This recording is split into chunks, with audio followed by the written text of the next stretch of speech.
நாமத்திற்கு மகிமை உண்டாவதாக. மீண்டுமாக நம்முடைய இந்த தலைமைத்துவ பயிற்சிக்கு வந்திருக்கிறதான உங்கள் யாவருக்கும் அன்பின் வாழ்த்துக்கள்.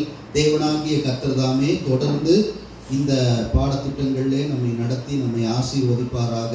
விசேஷமாக இந்த நாளிலும் அன்பிற்குரிய நம்முடைய பாஸ்டர் அவர்களுக்கு நன்றி செலுத்துகிறேன். தேவனாகிய கர்த்தர் அவரையும் தரிசனங்களையும் ஊழியத்தையும் வளர்ந்தோங்க செய்வாராக. வந்திருக்கிற உங்களுக்கும் அன்பின் வாழ்த்துக்கள். தினேஷுக்கு ஸ்பெஷல் வாழ்த்துக்கள். அல்லேலூயா. தினேஷ் போன் வந்தாவே எனக்கு பயமாயிருக்கும். நல்லா கோஆர்டினேட் பண்ணுவாப்புல. எங்கே இருக்கீங்க, என்னைக்கு வகுப்பு ஆரம்பிச்சதோ அன்னையிலேருந்து ஒரு நிமிஷம் தவறக்கூடாது, எங்கே இருக்கீங்க அப்படின்ட்டு நான் நிறுத்தி வண்டியை நிறுத்தி அட்டன் பண்ணிட்டு தான் அடுத்து வருவேன். கர்த்தருக்கு ஸ்தோத்திரம். அந்த மாதிரி ஒரு நல்ல உற்சாக மனதை கர்த்தர் கொடுத்ததற்காக நன்றி சொல்கிறேன். தொடர்ந்து நம்முடைய பாடத்திட்டத்திற்குள்ளாக நாம் கடந்து செல்லலாம். விசேஷமாக நம்முடைய சபையில் நடத்துகிற இந்த தலைமைத்துவ பயிற்சியானது தேவனுடைய ராஜ்யத்தை மையமாக கொண்ட தலைமைத்துவம் எப்படிப்பட்டதாக இருக்கும் அப்படிங்கிறத குறித்து நாம் படித்து கொண்டிருக்கிறோம். தலைமைத்துவ பண்பு என்பது நம்முடைய வாழ்க்கையினுடைய மிக முக்கியமான ஒரு அம்சம். ஆண்டவர் அதற்கான எல்லா கிருபைகளையும் நமக்கு கொடுத்திருக்கிறார். கடந்த 4 பாடங்களில் நாம் படித்த அந்த 4 முறை நாம் படித்த அந்த விஷயங்கள் எல்லாம் நமக்கு ஞாபகம் இருக்கும் என்று சொல்லி நான் நினைக்கிறேன். இந்த பாடத்தை நாம் தொடங்கும் பொழுது தலைமைத்துவத்தை குறித்து பொதுவாக மக்களுக்கு இருக்கிற தவறான சிந்தைகளை குறித்து நாம் படித்தோம். எத்தனை சிந்தைகளை குறித்து நாம் படித்தோம்? 7 விதமான தவறான களைந்து போட வேண்டிய சிந்தை. அதாவது உலகத்தார் சொல்றது போல இதுதான் லீடர்ஷிப்பு, இதுதான் தலைமைத்துவம் அப்படின்னு சொல்லுவாங்க. அது உண்மையா அப்படின்னு சொல்லி நம்ம வேதத்தோடு கூட ஒப்பிட்டு பார்க்கும் பொழுது இல்லை, அது வேதம் அந்த மாதிரி ஒரு செட்டப்ல இல்லை, ஆண்டவரோட ராஜ்யம் அப்படி செயல்படலை அப்படின்னு சொல்லி நம்ம பார்த்தோம். கடந்த வகுப்புல நாம பார்த்தது என்ன அப்படின்னா, இந்த மாதிரியான தவறான சிந்தைகள் ஒருத்தருக்கு உருவாகுது அப்படின்னா அதனுடைய வேர் எப்படிப்பட்டதா இருக்கும் அப்படின்னு சொல்லி நம்ம பார்த்தோம். எத்தனை பேருக்கு ஞாபகம் இருக்குங்க அந்த டாபிக்? அதனுடைய வேர் எப்படிப்பட்டதா இருக்கும் அப்படின்னு சொல்லி நாம பார்த்தோம். கடந்த வகுப்புல நாம அதாவது கடைசியா நம்ம முடிச்ச அந்த பாடத்திட்டத்தினுடைய அந்த கடைசி பகுதி என்ன அப்படின்னு சொல்லுங்க பார்ப்போம். நீங்க எந்த அளவுக்கு ஞாபகம் வச்சிருக்கீங்க, எங்க நாம முடிச்சோம் அப்படின்னு சொல்லுங்க பார்ப்போம். நான் உங்களுக்கு சில என்னங்க பிரதர், நீங்க அந்த கண்டென்ட் அப்படியே சொல்லுங்களேன். நம்ம கடைசி பாடத்திட்டத்துல என்னன்னா ஒரு தலைமைத்துவத்தை குறித்த தவறான சிந்தை இதெல்லாம் நாம படிச்சுட்டோம். 2வது ஒரு தப்பான சிந்தைனா நான் தலைமைத்துவத்தை குறித்து மட்டும் பேசுறேன். ஒரு பதவி அப்படின்னா, ஒரு இன்ஃப்ளூயன்ஸ் அப்படின்னா அதை குறித்த ஒரு தவறான சிந்தை எழும்புதுன்னா அடிப்படை ஒன்று இருக்கும், ஒரு வேர் ஒன்று இருக்கும் அப்படின்னு சொல்லி நம்ம பார்த்தோம். அதுல மத்தேயுல பார்க்கும் பொழுது இயேசு ஒரு சப்பானியை எழுப்பும் பொழுது அங்கிருந்த அந்த மக்கள் எல்லாம் அவரை பார்த்து என்ன சொன்னாங்க அப்படிங்கிறத நம்ம படித்தோம். இயேசு நன்மைதான் செஞ்சாரு, ஆனா அவரை விமர்சிச்சாங்க அப்படின்னு சொல்லி நம்ம படித்தோம். எத்தனை பேருக்கு அது ஞாபகம் இருக்கு? விமர்சிச்சாங்க. அப்போ எதன் அடிப்படையில் அவங்க விமர்சிச்சாங்க அப்படின்னு கேட்டீங்கன்னா, அவங்களுக்குள்ள நியாய பிரமாணம் தான் வேறாக இருந்தது. ஏன்னா தேவன் உன் பாவங்களை மன்னிப்பார் அப்படின்னு சொல்லாம உன் பாவங்கள் உனக்கு மன்னிக்கப்பட்டதுன்னு இயேசு டைரக்டா சொன்னதுனால பாவங்களை மன்னிக்கிறதுக்கு இவன் யாரு அப்படின்னு சொல்லி என்ன செய்யறாங்க, நியாய பிரமாணத்தின் அடிப்படையில் என்ன செய்யறாங்க, இயேசு நியாயம் தீர்க்கிறத நம்ம பார்க்கிறோம். அதுக்கப்புறம் நாம படிச்சது என்ன அப்படின்னா, தாவீதுடைய பிரதர் சொன்ன மாதிரி தாவீதுடைய தலைமைத்துவத்துல 4 காரியங்கள் பார்த்தோம். என்னென்ன படிச்சோம் சொல்லுங்க பார்க்கலாம். முதலாவது அழைப்பு, குணாதிசயம், அடுத்ததுங்க திறமை, சமுதாயம். இவைகளுக்கு மையமா இருக்கிறது யாரா இருக்கணும்னு சொல்லி நான் சொன்னேன், கர்த்தராகிய இயேசு கிறிஸ்து தான் மையமா இருக்கணும் அப்படின்னு சொல்லி நாம படிச்சோம். ரைட். இப்போ ஒரு வசனத்தை நாம கடந்த பாடத்திட்டத்துல நாம பார்த்த ஒரு வசனத்தை நாம வாசிக்கலாம். பிலிப்பியருக்கு எழுதின நிருபம் 1ஆம் அதிகாரத்தினுடைய 10வது வசனத்தை வாசிக்க கேட்கலாம்.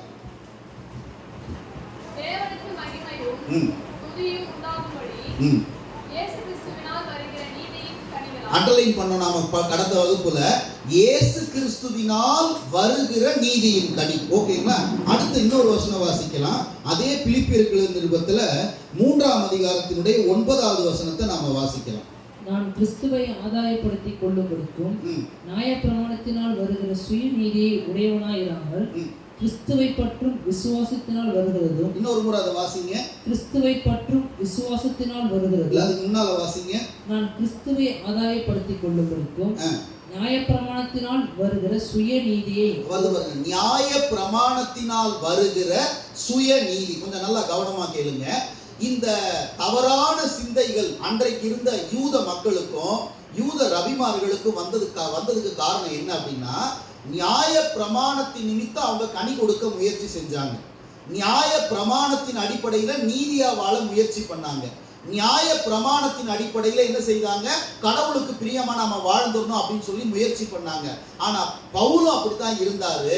ஆனா 1ஆம் அதிகாரத்துல நாம என்ன வாசிச்சோம்? திரும்ப அந்த 1ஆம் அதிகாரத்துல வாசிங்க அந்த வசனத்தை. தேவனுக்கு மகிமையும் 1:10 தேவனுக்கு மகிமையும் துதியும் உண்டாகும்படி இயேசு கிறிஸ்துவினால் வருகிற நீதி. அங்க நாம பார்த்தது நியாய பிரமாணத்தினால் வருகிற நீதி. இங்க நாம பார்க்கிறது என்னன்னா, கிறிஸ்துவினால் வருகிற நீதி. எதுக்காக நான் திரும்ப உங்களுக்கு ஞாபகப்படுத்துறேன் அப்படின்னு கேட்டீங்கன்னா, இயல்பாகவே எல்லோருக்கும் ஒரு அழைப்பு இருக்கலாம், திறமை இருக்கலாம், பல கிருபைகள் இருக்கலாம். அது போல பாத்தீங்கன்னா நாம ஒரு சமுதாயத்திற்காக பயன்படுத்தக்கதான நிறைய ஞானம் நமக்கு இருக்கலாம். ஆனா இதெல்லாம் ஊற்றெடுக்கிற இடம் எது, இது எங்கிருந்து புறப்பட்டு வரணும் அப்படின்னு சொல்லி நாம பார்க்கும் பொழுது, அவைகளுக்கு மையமாக யார் இருக்கணும்னா கர்த்தராகிய இயேசு கிறிஸ்து இருக்கணும். இதைதான் நம்ம தாவீதினுடைய தலைமைத்துவத்துல நம்ம படிச்சோம். அதுக்கப்புறம் அழைப்பு குறித்து, திறமையை குறித்து, குணாதிசயத்தை குறித்தெல்லாம் நம்ம படிச்சுட்டு வந்தோம். கடைசியா கானாவூர் கல்யாணத்துல, அதாவது மொத்த கண்ட்ரோல் என்கிட்ட இருந்தா தான் நான் என்ன செய்வேன், நான் அற்புதம் பண்ணுவேன்னு இயேசு சொல்லல. அப்படிதானே நம்ம கடைசியா நம்ம படிச்சது. அப்ப அந்த தலைமைத்துவம் என்பது அத்தியாவசியமான நேரத்துல நாம அங்க இருந்து அந்த குறைகளை களைவதற்கு பெயர் தான் தேவ ராஜ்யத்தின் மாதிரியான ஒரு தலைமைத்துவம் சொல்லி நம்ம கடைசியா நம்ம படிச்சோம். ஓகேங்களா? ரைட். ரெண்டே முக்கியமான காரியம் தான். ஒன்று தவறான சிந்தைகள், ரெண்டாவது அந்த தவறான சிந்தைகளை உருவாக்குகிற வேர்கள். இது வரைக்கும் அதுதான் நம்ம படிச்சிருக்கோம். இப்போ இன்னைக்கான நோட்ஸை நம்ம வாங்கிக்கலாம். இதை நம்ம தொடர போகிறோம். கொஞ்சம் நீங்க கவனமா கேட்டீங்கன்னா உங்களுக்கு நன்றாக புரியும். கர்த்தர் உங்களை ஆசீர்வதிப்பாரு.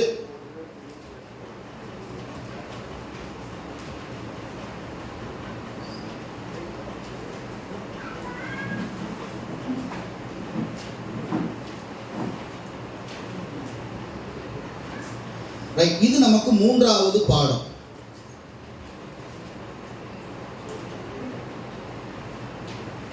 இருக்கா? எல்லாருக்கும் இருக்கா?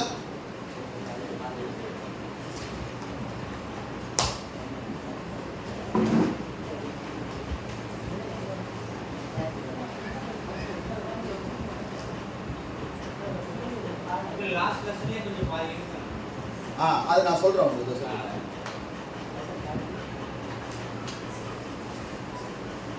என்ன அப்படின்னா, நம்ம கடைசியா பார்த்த ஒரு விஷயம் என்னன்னா, தாவீதினுடைய தலைமைக்கு தேவன் மையமா இருந்தார் அப்படின்னு சொல்லி சங்கீதம் 78ல நாம படிச்சோம். அதுக்கு பிறகு புதிய ஏற்பாட்டுக்குள்ள நாம வரும் பொழுது சில வசனங்கள்லாம் உங்களுக்கு நாம சொன்னோம். ஒரு காரியத்தை மாத்திரம் சொன்னேன். இயேசு கிறிஸ்துவினுடைய தலைமைத்துவம் எதை மையமாக கொண்டிருந்தது அப்படின்னு நம்ம படிச்சப்போ, பிதாவாகிய தேவனையே மையமாக கொண்டிருந்ததுன்னு சொல்லி நம்ம கடைசியா படிச்சோம்.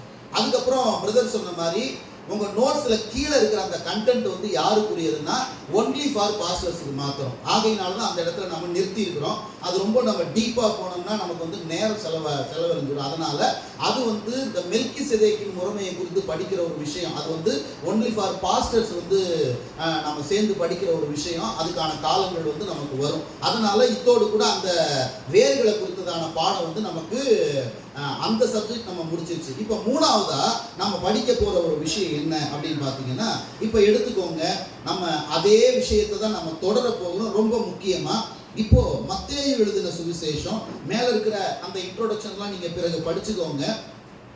மத்தேயு எழுதின சுவிசேஷம் 9ஆம் அதிகாரத்துல 2 முதல் 4 வரை திரும்ப நம்ம அந்த வசனத்தை நாம வாசிக்கலாம். அங்கே படுக்கையிலே கிடந்த ஒரு திமிர்வாதக்காரனை அவரிடத்தில் கொண்டு வந்தார்கள். இயேசு அவர்களுடைய விசுவாசத்தை கண்டு திமிர்வாதக்காரனை நோக்கி, மகனே, திடன் கொள், உன் பாவங்கள் உனக்கு மன்னிக்கப்பட்டது என்றார். அப்பொழுது வேதபாரகரில் சிலர், இவன் தேவதூஷணம் சொல்லுகிறான் என்று தங்கள் உள்ளத்தில் சொல்லிக் கொண்டார்கள். இயேசு அவர்கள் நினைவுகளை அறிந்து, கவனிங்க, இயேசு அவர்கள் நினைவுகளை அறிந்து, நீங்கள் உங்கள் இருதயங்களில் பொல்லாதவைகளை சிந்திக்கிறது என்ன? நீங்கள் உங்கள் இருதயங்களில் பொல்லாதவைகளை சிந்திக்கிறது என்ன? மறுபடியும் இதை ஞாபகப்படுத்திட்டு இந்த நோட்ஸுக்குள்ள நாம போலாம். மேல இருக்கிற அந்த கண்டென்ட்லாம் நீங்க படிச்சுக்கோங்க. நீங்க கேட்ட கேள்வியின் அடிப்படையில் நம்ம கடந்த பாடத்துல அந்த லாஸ்ட் ஒரு சின்ன சப்ஜெக்ட் மாத்திரம் நம்ம விட்டுருக்கிறோம். அது பழைய உடன்படிக்கைக்கும் புதிய உடன்படிக்கைக்கும் உள்ள வித்தியாசத்தை நம்ம போதகர்களாக கற்றுக்கொள்ள வேண்டிய ஒரு விஷயம். அது நமக்கு இப்ப தேவையில்லை, ஆகையினால தவறாக புரிந்து கொள்ள வேண்டாம். இப்ப நம்ம இந்த சப்ஜெக்டுக்குள்ள வரும் பொழுது இயேசு நன்மை மாத்திரமே செய்தார். அல்லேலூயா. படுத்து கிடந்த ஒரு முடவனை இயேசு குணமாக்கினார். அதை அவர்களால் புரிந்து கொள்ள முடியாததற்கு என்ன காரணம் அப்படின்னு பார்த்தீங்கன்னா, தொடர்ச்சியாய் நாம் கற்றுக்கொள்ளுகிறபடி அதனுடைய மையம் என்னன்னா, நியாய பிரமாணம் என்கிறதான ஒரு வேர் யூத ஜனங்களுக்குள்ள இருந்ததுனால இயேசு செஞ்ச எல்லாமே அவங்களுக்கு என்னவாத்தான் தெரிஞ்சதுன்னா தப்பா மாத்திரமாத்தான் தெரிஞ்சது, நல்லதாவே அவங்களுக்கு தெரியல. இயேசுநாதர் அவங்களால பாராட்ட முடியல அப்படின்னு சொல்லி நாம பார்த்தோம். இப்ப என்னன்னா, தொடர்ச்சியா இந்த சப்ஜெக்டுடைய ஆழத்துக்குள்ள நாம போக போறோம். என்ன அப்படின்னு கேட்டீங்கன்னா, இப்ப நானும் சரி நாமும் சரி நம்ம எல்லாரும் சரி நாம நமக்குள்ள இருக்கிற உண்மையான வேர் என்ன அப்படின்னு நாம கண்டுபிடிக்கணும் அப்படின்னு சொன்னா, சில விமர்சனங்களை எடுத்து வச்சு நாம என்ன செய்யணும் அப்படின்னு கேட்டீங்கன்னா, கொஞ்சம் படிச்சு பார்க்கணும். விமர்சனங்கள்னா என்ன சொல்லுங்க? விமர்சனங்கள்னா என்ன? நீங்க என்னை பத்தி தப்பா பேசுறது, நான் உங்களை பத்தி தப்பா பேசுறது, வேற ஒன்றும் ரொம்ப டீப்பா யோசிக்க வேண்டியதே இல்லை. நான் உங்களை பத்தி தப்பா பேசுறது, இப்போ விமல் இருக்காருன்னா விமலை பத்தி நான் போய் என்ன பண்றது, வெளியே தப்பா பேசுறது. விமல் என்னை பத்தி இதான் விமர்சனம், வேற ஒன்றும் இல்லை. இததான் என்ன பண்ணாங்க அப்படின்னு கேட்டீங்கன்னா, இயேசு கிறிஸ்துவுக்கு விரோதமா எப்ப பார்த்தாலும் விமர்சனம் விமர்சனம் விமர்சனம் விமர்சனம். ஒருவருக்குள்ள இருக்கிற இந்த தலைமைத்துவத்துல ரொம்ப முக்கியமான ஒரு விஷயம் என்ன அப்படின்னு கேட்டீங்கன்னா, தலைவர்கள் விமர்சனத்திற்கு திறந்திருக்கணும். அல்லேலூயா சொல்லுங்க. நீங்க கர்த்தருக்கு ஊழியம் செய்ய இறங்கிட்டீங்கன்னா, அது எப்படிப்பட்ட ஊழியமா இருந்தாலும், சபையோடு இணைந்து நீங்க செய்கிற எந்த ஒரு ஊழியமா இருந்தாலும், நாம் வார்த்தைகளால் காயப்படுவதற்கு நிறைய வாய்ப்புகள் உண்டு. எத்தனை பேர் அதை விசுவாசிக்கிறீங்க? அது உண்டு. ஏன்னா அது ஊழியத்துல ஒரு பங்கு, கிறிஸ்துவர்களுக்கான ஒரு பங்கு. ஊழியம், கர்த்தருடைய சித்தத்தை நாம செய்ய போறோம், சபையோடு இணைஞ்சு ஒரு காரியத்தை நாம செய்ய போறோம், ஒரு சிறுவர் ஊழியத்தை நாம செய்ய போறோம் அப்படின்னா, உலக மக்களினால நம்ம விமர்சிக்கப்படுவதுங்கிறது ஒரு இயல்பான ஒரு காரியம். ஆனால் அந்த விமர்சனங்கள் நமக்கு முன்பாக வைக்கப்படும் பொழுது அதை எப்படி நாம கையாளுகிறோம் என்பதை பொறுத்து தான் நம்முடைய வேர் என்னங்கிறத ஈஸியா கண்டுபிடிக்கலாம். அதான் இந்த சப்ஜெக்ட். நல்லா புரிஞ்சுக்கோங்க. தலைவர்கள் ஒரு சின்ன பணியா இருந்தாலும் பெரிய பணியா இருந்தாலும் நம்மை நோக்கி வைக்கப்படுகிற விமர்சனங்களுக்கு நாம் எப்படி எதிர்வினை ஆற்றுகிறோம், இந்த வார்த்தை கொஞ்சம் மனசுல எழுதிக்கங்க.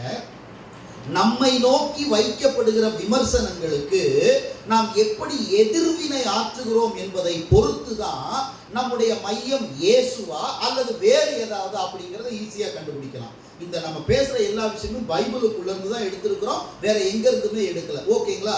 ரைட். சிந்தனைக்குன்னு ஒரு விஷயம் இருக்கு பாத்தீங்களா, அதை கொஞ்சம் படிங்க. சிந்தனை தலைமை வகிக்கிற குடும்பம். நீங்கள் ஃபர்ஸ்ட் எதுக்கு நம்ம தலைமை வகிக்கிறோம்? ஒரு 1000 பேருக்கு தலைவனா இருக்கிறது பெரிய விஷயம் இல்ல, ஒரு குடும்பத்தை நடத்துறது தான் பெரிய விஷயம். அல்லேலூயா சொல்லுங்க. கைது கல்யாணம் ஆனவங்களே கைது பண்ணுங்க. ஒரு குடும்பத்தை நடத்துறது தான் ஒரு பெரிய விஷயம். வாசிங்க. நீங்கள் தலைமை வகிக்கிற குடும்பம், சபைகள், ஊழியங்கள், பிற பொறுப்புகளாக இருந்தாலும் பிற பொறுப்புகளில் உங்களுடைய சிந்தையை திசை மாற பண்ணுகிற காரியங்களை பற்றியும் நபர்களை பற்றியும் சிந்தியுங்கள். நல்லா கவனிக்கிறீங்களா? இங்க இயேசு கிறிஸ்துவை குறித்து பேசிட்டாங்க. அப்போ அவருடைய எண்ணம் தடுமாறதுக்கு அங்க வாய்ப்பு இருந்துச்சா இல்லைங்களா? சொல்லுங்களா. நன்மை தானே செஞ்சாரு, ஒரு தீமையும் செய்யல. பல வருஷமா படுத்து கிடத்தவனை எழுப்பி விட்டாரு, கண்ணா புண்ணான்னு விமர்சனம் பண்றாங்க. அப்ப அந்த நேரத்துல ஏண்டா இந்த ஜென்மத்துக்கு நாம உதவி செஞ்சோம், ஏண்டா இவனுக்கு உதவி செய்ய போய் இப்படி நம்ம பேரை போட்டு நாரடிக்கிறாங்களே. பெரும்பாலும் உதவி செஞ்சுட்டு வாங்கி கட்டிக்கிற நிறைய வேலை, நிறைய விஷயம் நமக்குலாம் நிறைய இருக்கும்.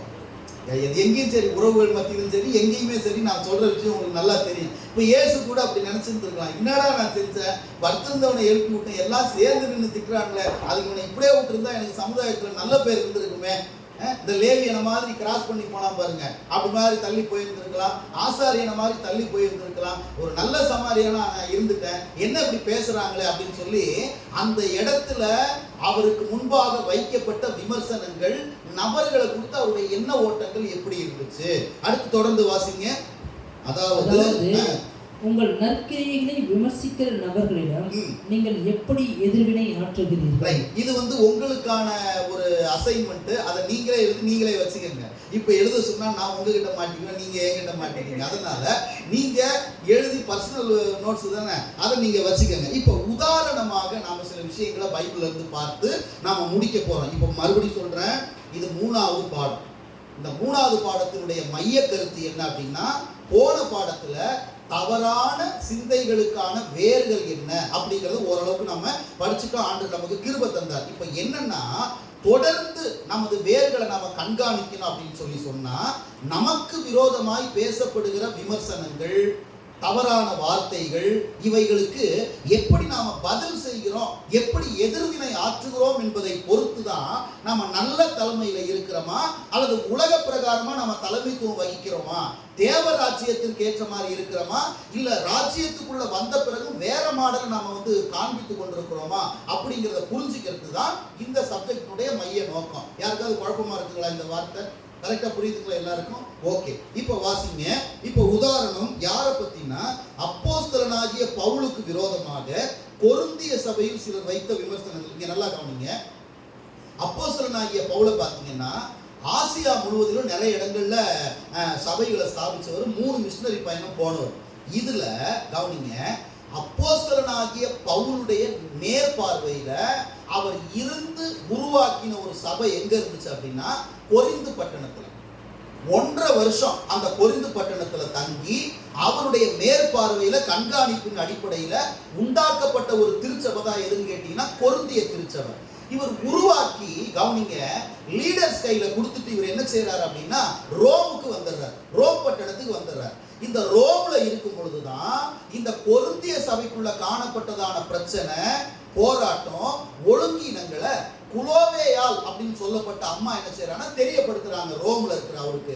உடனே அவர் 3 கடிதம் எழுதினார். நல்லா புரிஞ்சுக்கோங்க, நமக்கு கிடைச்சது 2 லெட்டர் தான். 1 கொரிந்தியர் 2 கொரிந்தியர் 2 லெட்டர் தான். ஆனா ஃபர்ஸ்ட் நமக்கு அவர் அனுப்பிச்ச அந்த 1வது கொரிந்தியர் நமக்கு கிடைக்கல. இப்ப நம்ம படிக்கிறது 1 கொரிந்தியர் எதுன்னா 2வது அனுப்புன நிருபம்.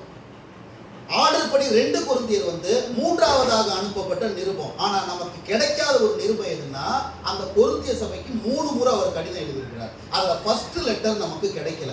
மீது 2 லெட்டர் கிடைச்சதுனால அவங்க அதை ஆர்டர் படி 1 கொரிந்தியர் 2 கொரிந்தியர்னு போட்டிருக்கிறாங்க. இப்போ இதுல முக்கியமா என்னன்னா, இந்த 1 கொரிந்தியர்ல இருக்கிற 16 அதிகாரத்திலையும் சில டாக்ட்ரினல் உபதேச குழப்பம், அவங்க ஃபேமிலிக்குள்ள காணப்பட்ட இஷ்யூ, கணவன் மனைவி உறவுக்குள்ள காணப்பட்ட பிரச்சனை, விதவையினுடைய வாழ்க்கையில காணப்பட்ட பிரச்சனை, கன்னிகையினுடைய வாழ்க்கையில காணப்பட்ட பிரச்சனை, வரங்களை குறித்து அவங்களுக்கு இருந்த குழப்பம், உயிர்த்தெழுதலை குறித்து அவங்களுக்கு இருந்த குழப்பம், இது எல்லாத்தையும் விளக்கிறார். இப்ப 2வது நிருபம் பார்த்தீங்கன்னா ஒரே அடிதடி தான். அல்லேலூயா சொல்லுங்க. படிச்சவங்களுக்கு தெரியும் என்னன்னா, இந்த பாஸ்டர் பவுலை சபையில சில பேர் ஏத்துக்கல. அந்த 2வது மைய கருத்து என்ன அப்படின்னு கேட்டீங்கன்னா, இவருடைய அப்போஸ்தல பட்டத்திற்கு விரோதமாக பேசப்பட்ட வார்த்தைகளுக்கு அவர் விமர்சனம் கொடுக்கிறார், பதில் கொடுக்கிறார். அந்த பின்னால் இருக்கிற சில அதிகாரங்களை வாசித்து பார்த்தீங்கன்னா, நீங்க வீட்டுல நேரம் எடுத்து வாசித்து பார்த்தீங்கன்னா, இவரை பத்தி அவ்வளோ கேவலமா தப்பா இந்த பாஸ்டரை பத்தி பேசுறாங்க. யாரை பத்தி? உருவாக்குன பாஸ்டரை பத்தி. அப்படி பேசப்பட்ட அந்த விமர்சனங்களை அவர் எப்படி கையாண்டார், அந்த கையாண்டதனுடைய அனுபவம் என்ன, அவர் கையாளுவதற்கு உதவி செய்தது யார், எப்படி அவங்கள நேசிக்க முடிஞ்சது, இதெல்லாம் நாம படிக்கும் பொழுதுதான் ஓஹோ மெய்யாகவே இந்த மனுஷன் தேவனுடைய ராஜ்யத்துக்குள்ள ஒரு நல்ல தலைவனா இருந்திருக்கிறான் அப்படிங்கிறத நம்மளால புரிஞ்சுக்கணும். அதனாலதான் இந்த கொரிந்தியர்ல இந்த விஷயங்கள் நாம விமர்சனங்கள் இயேசு கிறிஸ்துவ குறித்து நம்ம எடுக்கலாம்.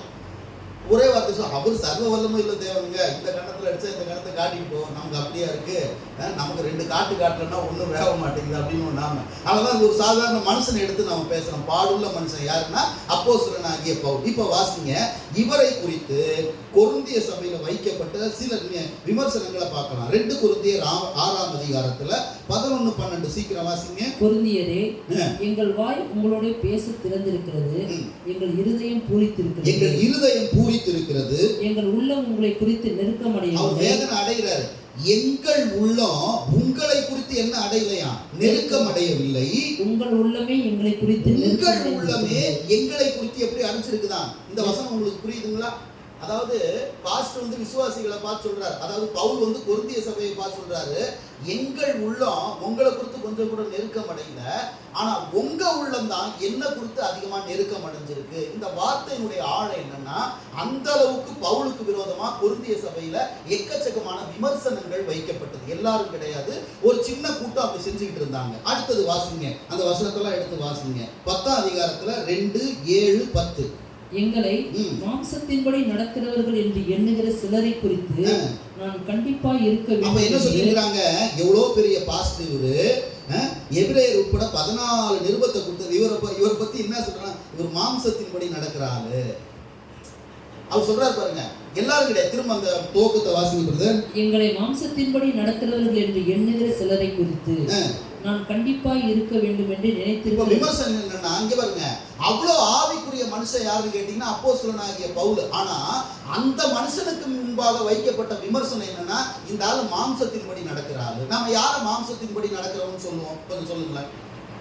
யார மாம்சத்தின்படி நடக்கிறாங்கன்னு சொல்லுவோம்? தப்பு பண்றவங்கள, பாவம் பண்றவங்கள, அதாவது ரட்சிக்கப்பட்டு மாம்சத்தின்படி நடக்கிறாங்கன்னு சொல்றோம் பார்த்தீங்களா? அவங்க என்ன, அதே பழைய தப்பு பண்றவங்க எல்லாம் யாருன்னு கேட்டீங்கன்னா, ரட்சிக்கப்பட்டிருந்தாலும் அவன் மாம்சத்தின்படி நடக்கிறான் அப்படின்னு நாம சொல்லுவோம். ஆனா பவுல் அப்படி நம்மளால சொல்ல முடியுமா? ஆனா அந்த சபையில இருந்த சிலர், அங்க அவரும் சொல்றார், சிலர் எங்களை பத்தி இப்படி பேசுறாங்க. என்ன பேசுறாங்க? இவங்க மாம்சத்தின்படி நடக்கிறாங்க, மாம்சத்தின்படி பேசுறாங்க, மாம்சத்தின்படி வாழ்றாங்க அப்படின்னு ஒரு விமர்சனத்தை வைக்கிறாங்க. அடுத்து ஒரு வசனத்தை வாசிங்க. வெளி தோற்றத்தின்படி பார்க்கிறீர்கள். எப்படி பார்க்கறீங்க? வெளி தோற்றத்தின்படி பார்க்கிறீர்களே. ஒருவன் தன்னை கிறிஸ்துவுக்குரியவன். எத்தனை வசனம் வாசிக்கிறீங்க பிரதர்? 7. வாசிங்க. ஒருவன் தன்னை கிறிஸ்துவுக்குரியவன் என்று நம்பினால் தான் கிறிஸ்துவுக்குரியவனாய் இருக்கிறது போல நாங்களும் கிறிஸ்துவுக்குரியவர்கள் என்று அவன் தன்னை தானே சிந்திக்க கடவுள். இன்னும் ஒரே ஒரு முறை அந்த வசனத்தை வாசிங்க. வெளி தோற்றத்தின்படி பார்க்கிறீர்களா? எப்படி பார்க்கறீங்க? வெளி தோற்றத்தின்படி பார்க்கிறீர்களா? ஒருவன் தன்னை கிறிஸ்துவுக்குரியவன் என்று பார்க்கறாங்க. கவனிக்கிறீங்களா? அவனை இதெல்லாம் வந்து பொதுவா நம்ம கலாச்சாரத்துல நாம வந்து பார்க்கிற ஒரு விஷயம் தான். பெருசா நீங்க யோசிக்க வேண்டாம். ஆனா எப்படி விமர்சிச்சிருவாங்க அப்படின்னு பாத்தீங்கன்னா, இவருக்கு என்னடா, நம்மளை பத்தி சொல்றாங்க, இவருக்கு என்ன கிறிஸ்தவங்க வேற ஊர்னா வெளிநாட்டுல இருந்து எங்க இருந்து வருது? வெளிநாட்டுல. இவங்க எப்படி செலவு பண்றாங்க? வெளிநாட்டுல இருந்து கொடுக்குறாங்க. எப்படி பாக்குறாங்க நம்மள? வெளி தோற்றத்துக்கு. ஆனா நம்ம உள்ள படுற பாடு, வேதனை, கஷ்டம், நம்ம உபத்திரம் ஒண்ணு எடுத்து செஞ்சுட்டோம்னு வச்சுங்களேன், சுத்தி பேசுற மக்கள் அவங்களுக்கு என்னங்க கொடுக்குறவங்க இருக்கிறாங்க, அவங்களுக்கு என்னங்க ஒரு மாசம் ஆனா வந்து மோடி போடுறாரு, எல்லாத்தையும் பிளாக் பண்ணி வச்சுக்கிறாரு. அப்படி என்னங்க அப்ப என்ன பண்றாங்க? இப்படிதான் பாக்குறாங்க. வெளி தோற்றத்தின்படி பார்க்கிறீர்களே, பார்க்க நல்லா இருக்கிறார், நல்ல வசதியா இருக்கார், நல்ல செழிப்பா இருக்கு, அவருக்கு என்னங்க அப்படின்னு பேசுற ஒரு கூட்டம் சிலர். அதை மட்டும் மனசுல வச்சுக்கோங்க, அங்க இருந்திருக்கிறாங்க. அதை வெளி தோற்றத்தின்படி என்ன ஏப்பா பாக்குறீங்க அப்படின்னு சொல்லி அவர் வருத்தப்படுறாரு. அடுத்தது வாசிங்க. 11ஆம் அதிகாரம் 16ஆம் வசனம். 11-16. 11-16. பின்னும் நான் சொல்லுகிறேன், ஒருவனும் என்னை புத்தியீனன் என்று எண்ண வேண்டாம். எப்படி கெஞ்சுறாரு பாருங்க. ஒருத்தனும் என்ன புத்தியீனன்னு நினைக்காதீங்க. அப்படி எண்ணினால் நானும் சற்றே மேன்மை பாராட்டும்படி என்னை புத்தியீனனை போலாகிலும் அப்படியாவது என்னை ஏத்துக்கன்றார். அல்ல என்ன முட்டா பையன்றியா, அப்படியாவது என்னை ஏத்துக்க. நம்ம ஸ்லாங்ல சொல்றேன், புத்தியீனன்னா முட்டாள், என்ன முட்டாள்ன்றியா, சரி அப்படியாவது என்னை ஏத்துக்க. கவனிக்கிறீங்களா? அந்த வார்த்தையுடைய அந்த அந்த வீரியம், அந்த வல்லமல்ல பார்த்தீங்கன்னா, அவர் எந்த அளவுக்கு இறங்கி வர்றாரு. என்ன முட்டாளுங்கிறீங்கன்னா, அப்படியாவது என்ன ஏத்துக்க. நீ என்ன அறிவாளின்னு ஏத்துக்க வேணாம், அப்படியாவது என்ன ஏத்துக்க. அடுத்தது வாசிங்க. அடுத்த குறிப்பு 12:25 தானே வாசிக்கிறீங்க. 12-15 வாசிங்க. அடுத்து, ஆதலால் நான் உங்களில் எவ்வளவு அதிகமாய் அன்பு கூறுகிறேனோ அவ்வளவு குறைவாய் உங்களால் அன்பு கூறப்பட்டிருந்தாலும். நான் திரும்ப அந்த அருமையான வார்த்தை பாருங்க. நான் உங்களில் எவ்வளவு அதிகமாய் அன்பு கூறுகிறேனோ, நான் உங்களில் எவ்வளவு அதிகமாய் அன்பு கூறுகிறேனோ அவ்வளவு குறைவாய் நான் உங்களால அன்பு கூறப்பட்டிருக்கிறேன். எத்தனை பேருக்கு புரியுதுங்க? எப்படி எழுதுறாரு பாருங்க. அவ்வளவு நான் உங்களை நேசிக்கிறேன், அந்த அளவுக்கு நீங்க என்ன செய்ய மாட்டீங்க? பாஸ்டர் நேசிக்க மாட்டீங்க, பவுல நேசிக்க மாட்டீங்க. அடுத்து அதை கண்டினியூ பண்ணுங்க. மிகவும் ஆதலால் நான் உங்களில் எவ்வளவு அதிகமாய் அன்பு கூறுகிறேனோ அவ்வளவு குறைவாய் உங்களால் அன்பு கூறப்பட்டிருந்தாலும் மிகவும் சந்தோஷமாய் நான் உங்கள் ஆத்துமாக்களுக்காக செலவு பண்ணப்படவும் விரும்புகிறேன். என்ன மாதிரி மைண்ட் செட் கொடுங்க பாருங்க ப்ளீஸ். இதான் தேவ ராஜ்யத்தினுடைய தரம். ஆண்டோட ராஜ்யம்லாம் சும்மா கிடையாது. செலவு பண்ணவும் செலவு பண்ண படவும். நான் என்னையே நான் வந்து இன்வெஸ்ட் பண்றேங்கிறார். விமர்சனங்கள் வந்து சாதாரணமானது இல்லைங்க. இன்னைக்கு ஓடுன நிறைய பரிசுத்தவான்கள் வந்து என் வாழ்க்கையில நான் பார்த்துருக்கேன். கரை ஒதுங்கினதுக்கு காரணம் என்னன்னா, அவர்களுக்கு விரோதமாய் பேசப்பட்ட வார்த்தைகள். சொல்லுவாங்கல்ல, கையால் கூட அடிச்சிடலாம், ஆனால் வார்த்தையால் அடித்தா ஒரு மனுஷனால எழுப்ப முடியாதுன்னு. அந்த மாதிரி என் வாழ்க்கையில் நான் ஒரு சின்ன அனுபவத்தில் நான் பார்த்தது, ஊழியத்தின் பாதையில் பார்க்குற பெரிய பெரிய பரிசுத்திகளாம் ஓடிட்டு இருந்தவங்களாம் சோர்ந்து போய் மடங்கி படுத்ததுக்கு காரணம் என்ன? அவர்களுக்கு விரோதமாக வைக்கப்பட்ட அந்த வசனம் தங்கள் நாவை அம்புகளாகி மாற்றுகிறார்கள் அப்படின்னு தாவீது அழறான். அவங்க நாவை அம்பாக்கி என்னை குத்துறாங்க. ஏன் இந்த மாதிரி விமர்சனங்கள் எப்போ வரும் அப்படின்னா, படுத்திருந்த ஒருத்தரை நீ தூக்கி விடும் பொழுது பேசுவாங்க. இதான் தலைமைத்துவம். கட்டப்பட்டிருந்த வரைக்கும் அந்த கழுதையை கொடுத்து எவனுக்கும் கவலை கிடையாது. ஆனா அவிழ்த்து கொண்டு வா அப்படின்னா ஒரு கூட்டம் கேட்குது, ஏன் அவுக்குற?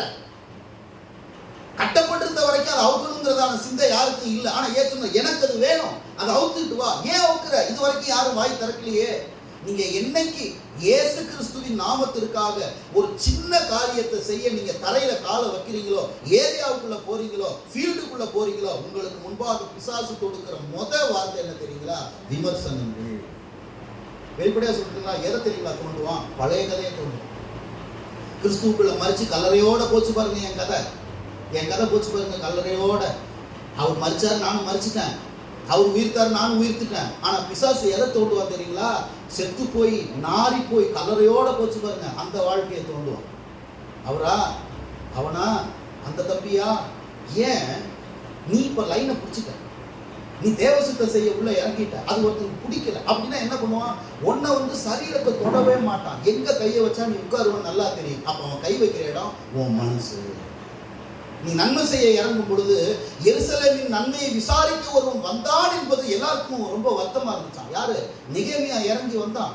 ராஜா பெரிய பொசிஷன்ல இருக்கிறான், இறங்கி அலங்கத்தை கட்ட வர்றான். 10 வாசல் உள்ள ஒரு பெரிய பட்டணம். அது வரைக்கும் யாருக்கும் எரிச்சல் பொறாம காய்மகாரம் கிடையாது. ஆனா அவன் உள்ள வந்து எடுத்து கட்ட ஆரம்பிச்சவனே வசனம் சொல்லுது, எருசலேமின் நன்மையை விசாரிக்க ஒருத்தன் வந்தாங்கிறது அவங்க எல்லாருக்கும் व्यसனமா இருந்துச்சு.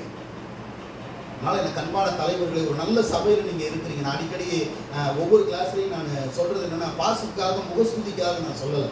இந்த டீச்சிங்கை நான் கொண்டு போகிறதுக்கு எவ்வளோ கஷ்டப்படுறேங்கிறது கர்த்தர் ஒருத்தருக்கு தான் தெரியும். வெளிப்படையாக சொல்லுவேன், கர்த்தர் ஒருத்தருக்கு தான் தெரியும். அதான் சில விஷயத்தெல்லாம் ஸ்கிப் பண்ணி உங்களுக்குள்ள நான் கொண்டு போகிறேன். இப்போ கூட வெளிப்படையாக பிரதர் கேட்டது நான் சொன்னது என்னென்னா, அது நம்ம பாஸ்டர்ஸுக்கு பேசுகிற விஷயப்பா, அது நமக்கு வேண்டாம். அதை தவிர்த்து எனக்கு உங்களுக்கு தேவையான விஷயத்தை நான் சொல்கிறதுக்கு காரணம், நான் இந்த ஸ்டடியை நான் கொண்டு போகிறதுக்கு அவ்வளோ ஸ்ட்ரகிள் பண்ணுறேன், அவ்வளோ போராட்டங்கள். இன்னை வரைக்கும் இந்த விழுப்புரம் மாவட்டத்தின் 9 தாலுக்காவில் ஃபர்ஸ்ட் அட்டம்ப்டில் பாஸ் தான் ஒத்துக்கிட்டார். பாஸ் மட்டும்தான் ஒத்துக்கிட்டார். நிறைய விஷயத்தை கேட்குறாங்க, நிறைய விஷயத்தை விரும்புகிறாங்க. அதெல்லாம் வந்து சொன்னால் விமர்சனம் ஆகிடும். எதுக்கு சொல்ல வர்றேன்? எந்த இடத்துல கர்த்தர் என்னை உங்களை தூக்கி நிறுத்த விரும்புகிறாரோ அந்த இடத்துல உங்களை பிளாக் பண்ணுறது தான் பிசாசுடைய பெரிய கிரியை. ஆனால் கர்த்தர் விட மாட்டார். அல்லேலூயா. தெரிந்து கொள்ளப்பட்டவனுக்கு உண்டு. அதாவது நீங்கள் எதுக்காக இந்த பூமியில் பிறந்தீங்களோ, என்ன நோக்கத்துக்காக கர்த்தர் உங்களை பூமியில் பிறக்க வச்சாரோ, அந்த நோக்கத்தை நீங்கள் அவருக்காக செய்து முடிக்கிற வரைக்கும் கர்த்தர் உங்களை கைவிடவே மாட்டார்.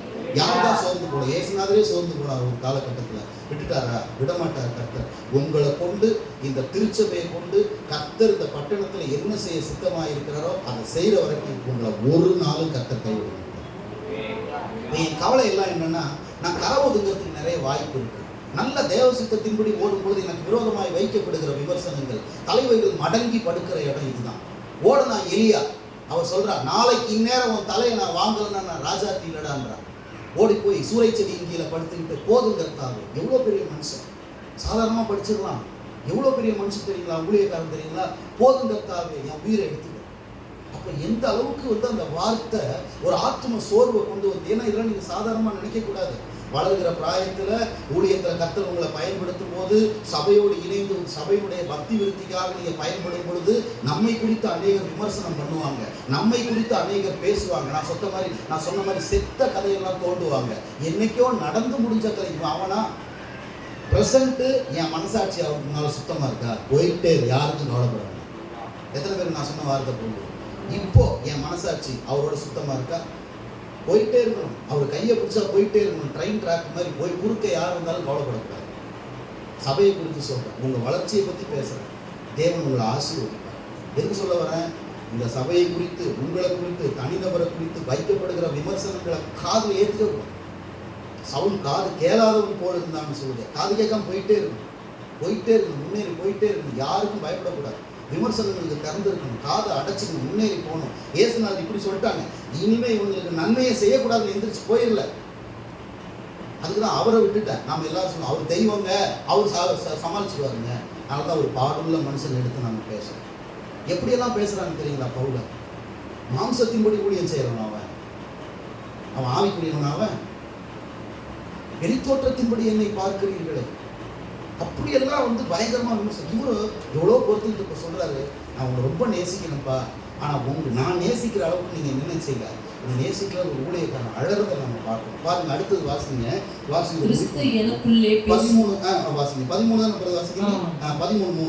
கிறிஸ்து எனக்குள்ளே பேசுகிறார் என்பதற்கு அத்தாட்சி தேடுகிறீர்களே. இங்க பாருங்க, என்ன கேட்குறாங்களா? அத்தாட்சி, எவிடன்ஸ். ஏசுநாதர் உங்களுக்குள்ள இருக்கிறாரா? இன்னைக்கு எவிடன்ஸ்லாம் எப்படி தெரியுமா? சொன்னா நான் விமர்சனம் பண்ற மாதிரி, அதனால வேண்டாம். ஆமா, 4 பேய் ஓடினா தான் ஊழியக்காரன். வசனம் பேசுறவங்களாம் ஊழியக்காரன் கிடையாது. அல்லேலூயா. கரெக்டா சிஸ்டர் கை தூக்கிட்டாங்க.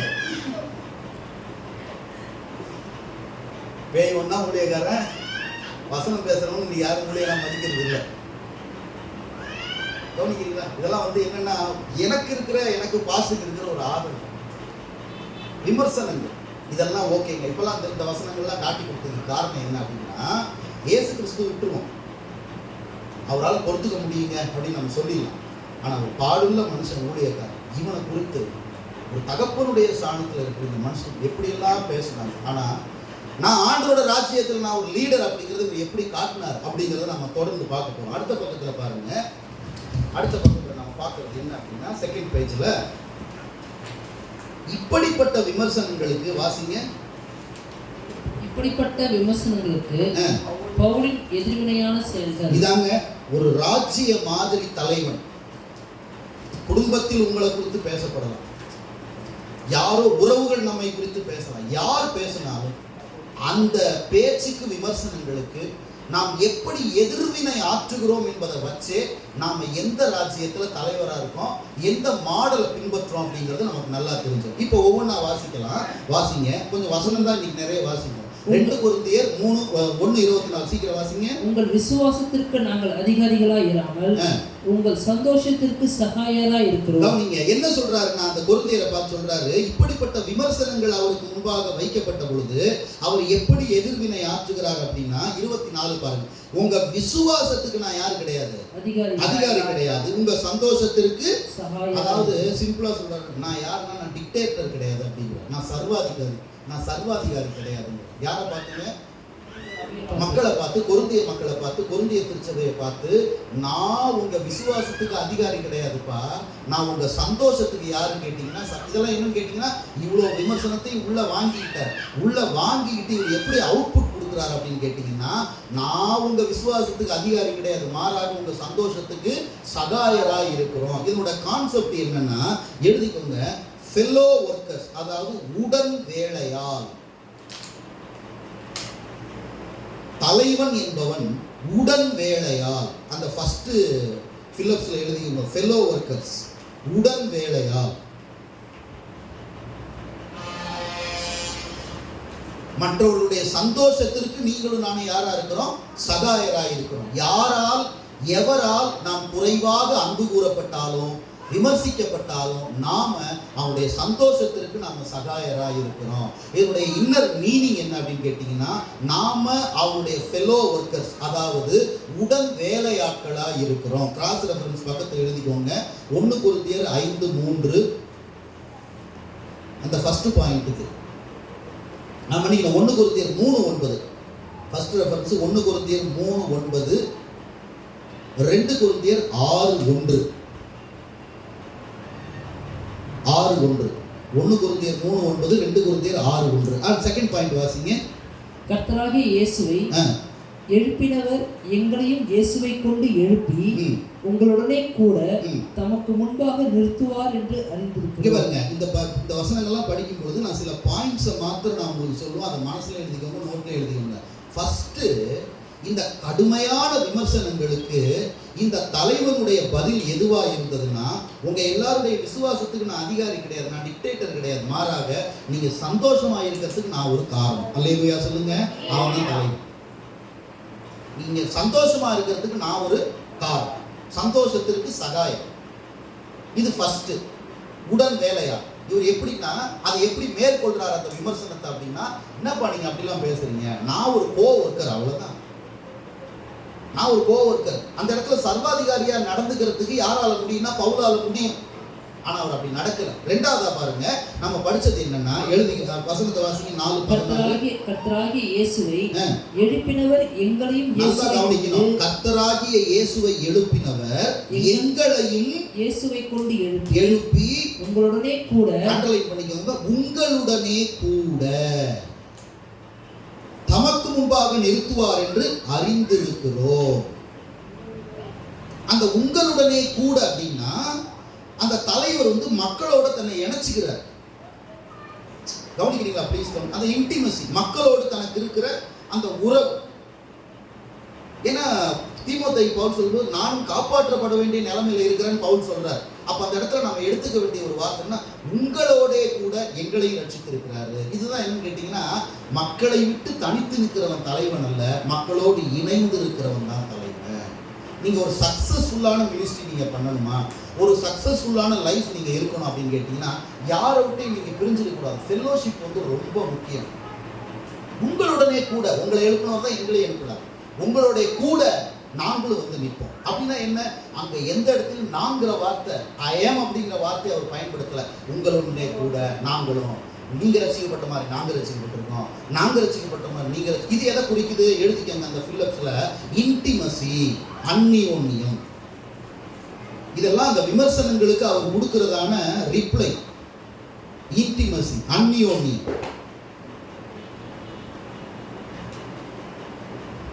1 கொரிந்தியர் 5:3 கிராஸ் ரெஃபரன்ஸ் 1 கொரிந்தியர் 5:3.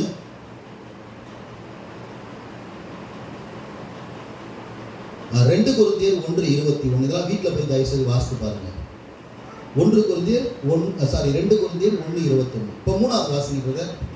ஆதலால் நான் உங்களுக்கு அப்படி எழுதியிருந்தும் அநியாயம் செய்தவன் நிமித்தமும் அல்ல, அநியாயம் செய்யப்பட்டவனின் நிமித்தமும் அல்ல, தேவனுக்கு முன்பாக உங்களை குறித்து எங்களுக்கு உண்டாயிருக்கிற ஜாக்கிரதை உங்களுக்கு வெளிப்படும் பொருட்டே அப்படி எழுதி. இன்னொரு முறை வாசிங்க தயவு செய்து. அந்த வசனத்தை விமல் வாசிக்கும் போது கவனிங்களா, வாசிங்க. ஆதலால் நான் உங்களுக்கு அப்படி எழுதியிருந்தோம் அநியாயம் செய்தவன் நிமித்தமும் அல்ல, அநியாயம் செய்யப்பட்டவன் நிமித்தமும் அல்ல, தேவனுக்கு முன்பாக உங்களை குறித்து எங்களுக்கு உண்டாயிருக்கிற ஜாக்கிரதை. ப்ளீஸ் கவனிங்க, இங்க கவனிங்க. கண்ணாப்னா விமர்சனம் பண்றாங்க, மாம்சத்தின்படி வாழ்றவன் அவன் இவன் அப்படிலாம் பேசும் பொழுது, இந்த ராஜ்ய மாதிரி தலைவன் எப்படி 3ஆவதா செயல்படுறான் அப்படின்னா, உங்களை குறித்து எங்களுக்கு உண்டாயிருக்கிற ஜாக்கிரதை. இந்த ஜாக்கிரதை யாருக்கு இருக்கும்? கவனிங்க, உங்களை குறித்து எங்களுக்கு உண்டாயிருக்கிற ஜாக்கிரதை. திடீர்னு அங்க இருக்கிற குட்டீஸ் வெளியே ஓடுது, அவங்க அம்மா பின்னால ஓடுறாங்க, தர பிள்ளைங்க வெளியே ஓடும்போது தர இங்க என்னதான் கவனம், அங்க அதை பிடிக்க ஓடுறாங்க. அப்ப யாருக்கு அந்த ஜாக்கிரதை அதிகமா இருக்கு அப்படின்னா, ஒரு தகப்பனுக்கும் ஒரு தாய். அப்ப அவர் என்ன சொல்றாரு, நீ என்ன வேணா விமர்சனம் பண்ணலாம், ஆனா அந்த விமர்சனம் தாங்கி நான் ஏன் தெரியுமா எழும்புறேன், நான் உங்களோட தகப்பன். அப்ப அந்த தலைமைத்துவம் எதுல செயல்படுது அப்படின்னா, நமக்கு வயசு எவ்வளவு பெருசுங்கிறது முக்கியம் இல்லை, நமக்கு ஒரு தகப்பன்மாருடைய ஒரு தாயாருடைய இருதயம் இருக்கணும் கர்த்தர் விரும்புகிறார். அதனாலதான் உங்களை குறித்து எங்களுக்கு உண்டாயிருக்கிற ஜாக்கிரதை. அப்ப அந்த இடத்துல 3ஆவது நம்ம எழுதிக்கிறதுன்னா, தகப்பன், ஃபாதர். ஒரு தகப்பனா அந்த விமர்சனங்களை அவர் என்ன செய்யறாரு, கையாளுறார். ஒரு தகப்பனாக அந்த விமர்சனங்களை கையாளுறார். ரெஃபரன்ஸ் எழுதிக்கோங்க. 2 கொரிந்தியர் 6:12-13. 2 கொரிந்தியர் 6:12-13. அடுத்து 2 கொரிந்தியர் 11 அதிகாரம் 2ஆம் வசனம். 2 கொரிந்தியர் 11 அதிகாரம் 2ஆம் வசனம். 1 கொரிந்தியர் 4 அதிகாரம் 15ஆம் வசனம். 1 கொரிந்தியர் 4 அதிகாரம் 15ஆம் வசனம். அடுத்து 2 கொரிந்தியர் 11:7 வாசிங்க. 4வது பாயிண்ட். நீங்கள் உயர்த்தப்படும்படி நான் என்னைத்தானே தாழ்த்தி தேவனுடைய சுவிசேஷத்தை இலவசமாய் உங்களுக்கு பிரசங்கித்ததினாலே குற்றம் செய்தேனோ? அப்ப கவனிங்க, இன்னொரு முறை அந்த துவக்கத்தை நீங்கள் உயர்த்தப்படும்படி நான் என்னை தானே தாழ்த்தி. அடுத்த பாயிண்ட்ல எழுதிக்கோங்க, இதுவும் ஒரு தகப்பனுடைய குணாதிசயம். 2 கொரிந்தியர் 11:7 4வது பாயிண்ட்டுக்கு தகப்பனுடைய குணாதிசயம். இப்ப 5வது பாயிண்ட் வாசிங்க, 2 கொரிந்தியர் 12 14 15. அவன் சரீரத்தில் இருந்தானோ சரீரத்துக்கு புறம்பாய் இருந்தானோ அதை அறியேன், தேவன் அறிவார். 12 2 கொரிந்தியர் 12ஆம் அதிகாரம் 14 15. இதோ உங்களிடத்திற்கு 3ஆம் தர வர ஆயத்தமாய் இருக்கிறேன். நான் உங்களை வருத்தப்படுத்துவதில்லை. நான் உங்களுடையதை அல்ல உங்களையே தேடுகிறேன். பெற்றாருக்கு பிள்ளைகள் அல்ல பிள்ளைகளுக்கு பெற்றார்களே பொக்கிஷங்களை சேர்த்து வைக்க. பிள்ளைகளுக்கு பெற்றோர்களே என்னத்தை சேர்க்கணுமா? பொக்கிஷம். அப்ப இந்த கடைசி அந்த 5வது பாயிண்ட்டுக்கு என்ன எதை வெளிப்படுத்துறாருன்னா, அந்த விமர்சனங்களுக்கு ஒரு தகப்பனா இருந்து, இல்லப்பா நான் தான் உங்களுக்கு பொக்கிஷத்தை சேர்த்து வைக்கணும் அப்படின்னு அவர் சொல்றதன் அடிப்படையில பார்த்தா, அவர் அந்த விமர்சனங்களுக்கு அடுத்தது ஒரு தகப்பனா இருந்து தான் பதில் சொல்றதை நம்ம பார்க்கிறோம். கடைசியா வாசிங்க, கடைசி வசனத்தை 2 கொரிந்தியர் 13ஆம் அதிகாரம் 3-4. கிறிஸ்து எனக்குள்ளே பேசுகிறார் என்பதற்கு அத்தாட்சி தேடுகிறீர்களே. அவர் உங்களிடமாய் பலவீனர் அல்ல உங்களிடத்தில் வல்லவராய் இருக்கிறார். ஏனெனில் அவர் பலவீனத்தால் சிலுவையில் அறையப்பட்டிருந்தோம், தேவனுடைய வல்லமையினால் பிழைத்திருக்கிறார். அப்படி நாங்களும் அவருக்குள் பலவீனராய் இருந்தோம். நாங்களும் அப்படி அவருக்குள் பலவீனராய் இருந்தும் உங்களிடமாய் விளங்கிய தேவனுடைய வல்லமையினால் அவருடனே கூட பிழைத்திருக்கிறோம். நான் உங்களை பார்த்து கேட்கிறேங்க, கொஞ்சம் ப்ளீஸ் நல்லா கவனிங்க. இது கொஞ்சம் வசனம் நிறைய வாசிக்கிற மாதிரி இருக்கும், ஆனா அந்த அர்த்தம் உங்களுக்கு நல்லா புரியும். உங்களிடமாய் விளங்கிய தேவனுடைய வல்லமை. ஓகேங்களா? உங்களிடமாய் விளங்கிய தேவனுடைய வல்லமை. இப்போ கேட்கிற கேள்வி என்னன்னா, இந்த கொரிந்திய சபைக்குள்ள வல்லமை யார் வழியா வந்துச்சு? பவுலின் மூலமாக, ஊழியக்காரன் மூலமாக கர்த்தர் வேண்டிய பொட்டன்ஷியலை எதுக்கு கொடுக்கிறாருன்னா, சபைக்கு கொடுத்து பண்ணையாகிய சபையை, தோட்டமாகிய சபையை, அலங்கமாகிய சபையை கர்த்தர் கட்டி எழுப்புறார். அப்ப கிறிஸ்து இயேசு அதற்கு யார வாய்க்காலா பயன்படுத்துறாருன்னா, பாஸ்டர்ஸ வாய்க்காலா கர்த்தர் பயன்படுத்துறாரு. உங்களை கர்த்தர் வாய்க்காலா பயன்படுத்துறாரு. நீங்க போய் ஒரு குடும்பத்துல ஜெபம் பண்றீங்க, உங்க ஜெபத்தை கேட்டு கர்த்தர் அங்க சுகவீனமா இருக்கிறவங்கள சுகப்படுத்துறாரு. அப்ப வல்லமை யார் வழியா வருது? நம்மளை கர்த்தர் பயன்படுத்துறார். அப்ப என்ன செய்யறாருன்னா, என்னதான் இந்த வல்லமையை பெற்ற ஜனங்க தன்னை விமர்சிச்சாலும் கூட கடைசி வரைக்கும் தேவனுடைய வல்லமையை வாங்கி தன் சபையை, தன் குடும்பத்தை வளர்க்கிற ஒரு நல்ல வாய்க்காலாக, தேவனுக்கும் சபைக்கு நடுவில் ஒரு நல்ல மத்தியஸ்தனாக இருந்த மனுஷன் யார் அப்படின்னு கேட்டீங்கன்னா, தலைவர் யாருன்னு கேட்டீங்கன்னா பவுல். அப்ப அதை எழுதிக்கோங்க, வாய்க்கால். அதுக்கான சரியான ரெஃபரன்ஸ் கொலோசியர் 1ஆம் அதிகாரம் 28-29.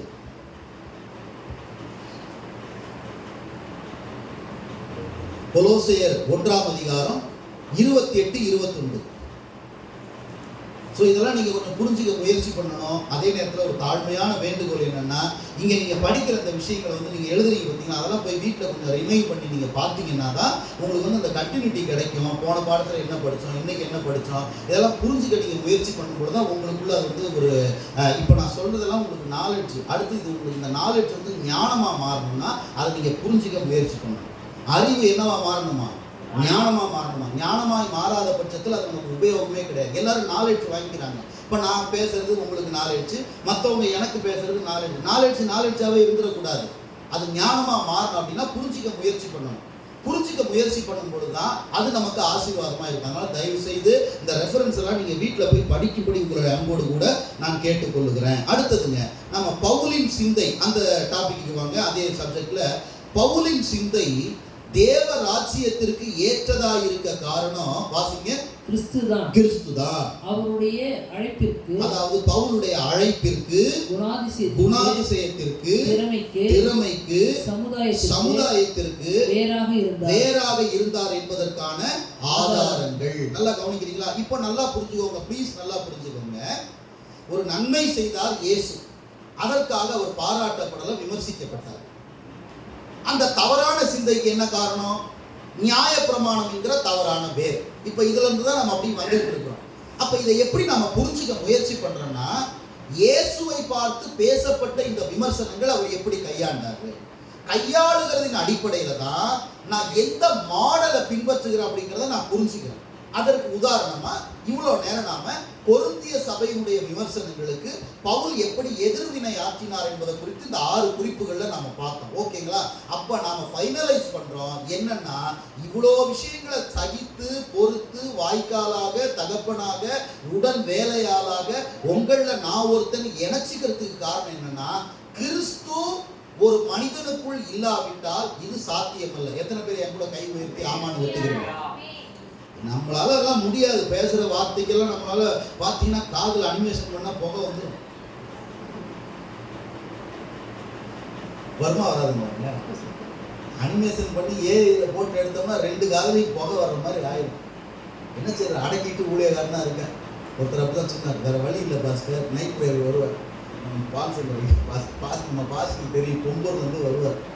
அவ்வளோ டார்ச்சர் கொடுத்தாரு அவங்க அண்ணன் அந்த பாஸ்க்கு, ஊழியம் செய்ய விடாமல். ஒரு நைட் பிரேயரில் ஜபம் நடத்த சொன்னோம். அவங்க வெளிப்படுத்தினார் பாருங்க, என் அண்ணன் ரசிக்கப்படணும், தெரியாதனமாக ரசிக்கப்பட்டன்ற பாக்கெட்டில் கை விட்டு. ஏன் அவ்வளோ டார்ச்சர்? ஊழியம் செய்ய நாங்கள் எல்லாம் போய் போலீஸ் ஸ்டேஷனில் அவருக்காக பேசுகிறோம். ஒரு நாள் ஃபுல்லாக ஒரு 4-5 பாஸ்டர்ஸ் போய் ஏன்னா அவ்வளோ டார்ச்சர். அவர் அந்த இடத்துல எதை ஃபீல் பண்ணுறாருன்னா, ஐயோ ரசிக்கப்பட்டு வாங்கலாம்னு குத்தி போட்டிருக்கணும் நான். ஏன் அவ்வளோ விமர்சனம், அவ்வளோ பாரங்கள்? ஆனால் நம்மளாம் ப்ராசஸில் தான் இருக்கும். நம்மளாம் ஒன்றும் கை கட்டிலாம் இறங்கி வரல. கோவம் வருது, குடும்பத்தில் கூட எவ்வளோ பிரச்சனை வருது, அந்த இடத்துல இந்த மாதிரி குணாதிசயம்லாம் நம்ம வெளிப்படுத்திடுறோமா? நம்மளை பற்றி பேசும்பொழுது இப்போ என் மனைவி என்கிட்ட தோத்துறோமா அப்படின்னு எல்லாம் சொல்லுவோம். ஒரு நிமிஷமாக அப்படி இல்லைன்னா நம்ம மனுஷ ஜாதியே அல்ல. வரதான் செய்யுது. ஆனா அந்த அந்த அந்த நம்மளோட மையத்தை விட்டு நம்ம நவரக்கூடாது.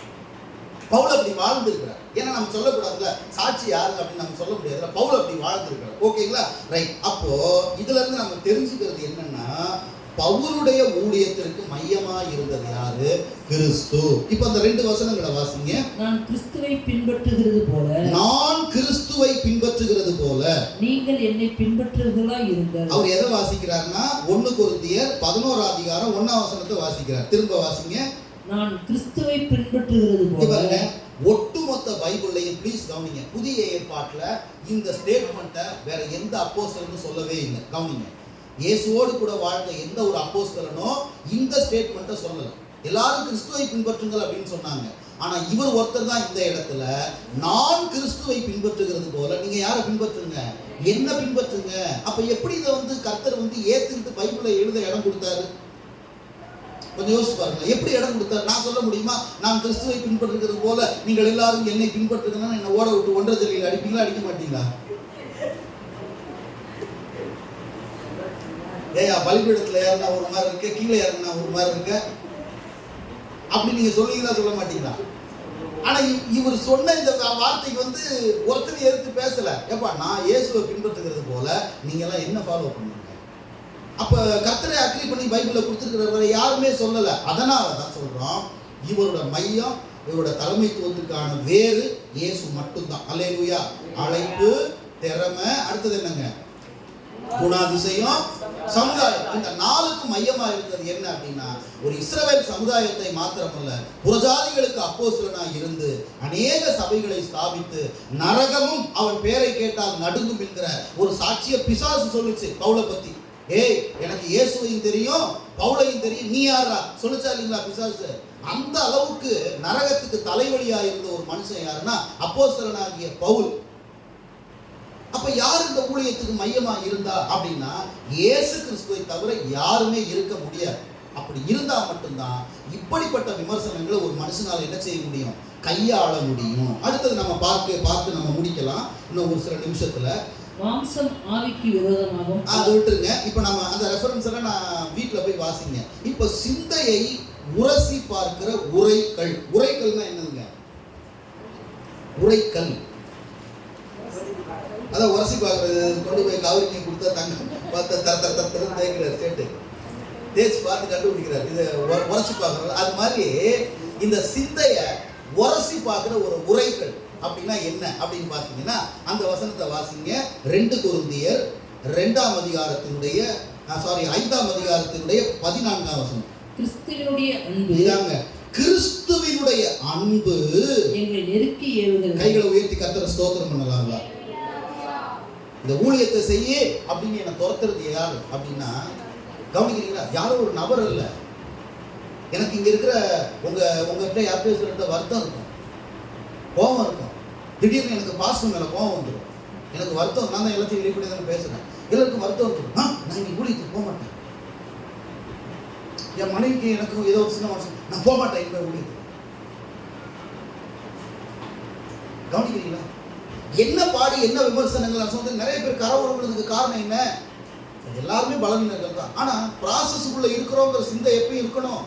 அழைக்கப்பட்டிருக்கிறோம், நமக்கு திறமை இருக்கு, நம்மளை நம்பி ஒரு சமுதாயம் இருக்கு. அப்ப இவர் என்ன சொல்றாருன்னா, என்ன நெருக்கி ஏவுறது என்ன? இந்த ஜனத்தை நேசிக்கிறதுக்கு என்ன நெருக்கி ஏவுறது என்ன? இப்படி திட்டுறாங்களே, மாம்சத்தின்படி நீ இருக்கிறியே எப்படி? உருவத்தை பார்த்தா அருவருப்பா இருக்குன்னு சொன்னாங்க. அதெல்லாம் கொரிந்தியர்ல இருக்கு. வார யோசனை இதெல்லாம் அவர் எழுதின நிருபத்தில் என்ன சொன்னாங்கன்னா, ஆள் அற்பமா இருக்கிறான், இவனுடைய எழுதின கற்பனை எல்லாம் பாரமா, இப்படியெல்லாம் எழுதி இவரை பத்தி பவுலை பத்தி எழுதி இருக்கிறாங்க. ஆனா இதெல்லாம் பொறுத்துக்கிட்டு அந்த மனுஷன் சேவை செஞ்சிருக்காருன்னா அதுக்கு காரணம் என்னன்னா, அவர் அல்ல, அவருக்குள்ள இருந்த கிறிஸ்துவின் அன்பு. அப்ப நம்ம தலைமைத்துவத்தினுடைய அச்சாணி என்ன? ஒரு வண்டி ஓடுது அப்படின்னா அந்த வண்டிக்கு இந்த அச்சாணி இருக்கு பாருங்க. அந்த அச்சாணி என்ன? எனக்கு உங்களுக்கு எது அப்படின்னா கிறிஸ்துவின் அன்பு மட்டும்தான். அல்லேலூயா. அவர் இல்லாம நம்மளால எல்லாரையும் நேசிக்க முடியாது. எத்தனை பேர் அல்லேலூயா சொல்ல முடியும்? என்னங்க நான் சொல்றேன் தானே, அவர் மட்டும் இல்லைன்னா நம்ம யாரையுமே நேசிக்க முடியாது. இன்னை வரைக்கும் எவ்வளவு காரியத்தை சகிச்சுக்கிறோமே, பொறுத்துக்கிறோமே, போயிட்டு ஒரு நேரம் கோவம் வந்தாலும் ஒரு நேரம் மன்னிக்கிறோமே, ஒரு நேரம் விட்டு கொடுக்கலாம் அடுத்த நேரம் விட்டு கொடுக்குறோமே, திட்டிட்டு போய் தனியா உட்காந்து ஏன் நம்ம திட்டணும்? இதெல்லாம் ஒரு காலத்துல அந்த குணம் நமக்கு இல்லை, ரசிக்கப்படாதப்போ இல்லை. சந்தோஷம், பதிலுக்கு பதில் திட்டினதுல சந்தோஷம். ஆனா இப்போ பதிலுக்கு பேசுறோம், ஆனா பின்னால போய் ஏன்டா பேசுறோன்ற ஒரு சிந்தை வருது பார்த்தீங்களா? அங்கதான் அவர் இருக்கிறார். திட்டங்கள்லாம் கிடையாது, சண்டையெல்லாம் வருது. ஆனா அடுத்த நிமிஷம் அல்லது ஒரு நாள் அடுத்த 2 நாள் கழிச்சு நமக்கு ஒரு உணர்வு வருது பாருங்க. அது யாரால?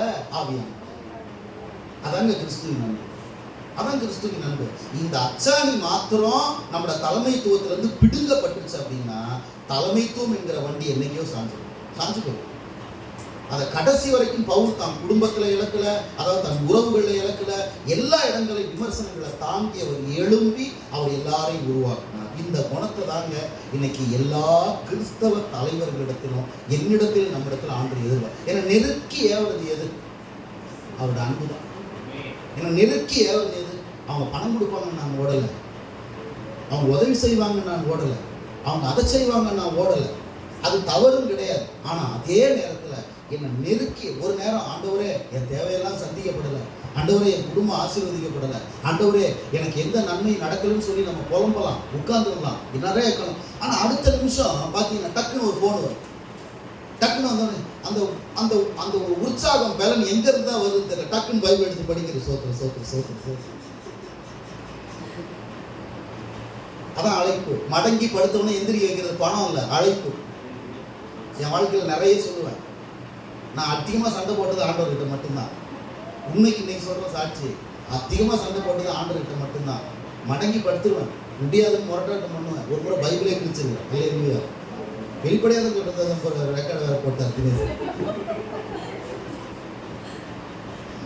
பைபிளை கிழிச்சிருக்கிறார் ஒரு பக்கத்தை.